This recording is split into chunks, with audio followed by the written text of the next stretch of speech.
నీకు షుగరా? చెప్పేది పూర్తిగా వినలేవా? నాకు 6 feet హైట్ ఉండాలి, 6 pack బాడీ ఉండాలి, 60 శాలరీ ఉండాలని ఏం లేదు. అబ్బాయి మంచివాడైతే చాలని చెప్తున్నా. సారీ అండి, అమ్మాయిలందరూ ఓవర్గా ఎక్స్పెక్ట్ చేస్తారు కదా, మీరు కూడా అలా అనుకుని కొంచెం ఓవర్ చేశా. అమ్మాయిలందరూ ఒకేలా ఉండాలని ఏం లేదు, ఎవరిష్టాలు వాళ్ళకు ఉంటాయి. తెలుస్తుందండి, తెలుస్తుంది. ఇంతకీ నీకెలాంటి అమ్మాయి కావాలి? నాకు ఎలాంటి అమ్మాయి కావాలంటే ఆగు, నేను చెప్తా. నీకెలాంటి అమ్మాయి కావాలంటే అమ్మాయి అయితే చాలు, అంతే కదా? ఒప్పుకుంటా, నేను కరువులో ఉన్నా, కానీ మరి మీరు చెప్పేంత కరువులో అయితే లేను. సరే చెప్పు, ఇంతకీ ఎలాంటి అమ్మాయి కావాలో? ఎలాంటి అమ్మాయి కావాలంటే నేనున్న దరిద్రంలోంచి నన్ను బయటికి తీసుకొచ్చే దేవతలంటే అమ్మాయి కావాలండి. అంటే డబ్బున్న అమ్మాయి కావాలంటావు. నేను అలా చెప్పలేదే. మరి నీ దరిద్రాలు పోవాలని డబ్బులు కావాలి, సో రిచ్ అమ్మాయే కదా కావాలి. డబ్బులు కావాలంటే రిచ్ అమ్మాయినే పెళ్లి చేసుకోవాల్సిన అవసరం లేదు. పెళ్లి చేసుకున్న అమ్మాయితో కలిసి కష్టపడి కూడా రిచ్ అవ్వచ్చు.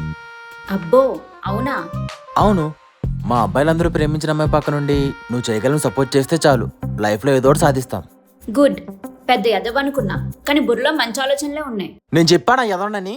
నువ్వు చెప్పనవసరంలే, మొహం చూసి ఎవరికైనా తెలిసిపోద్ది నువ్వు పెద్ద ఎదవ్వని.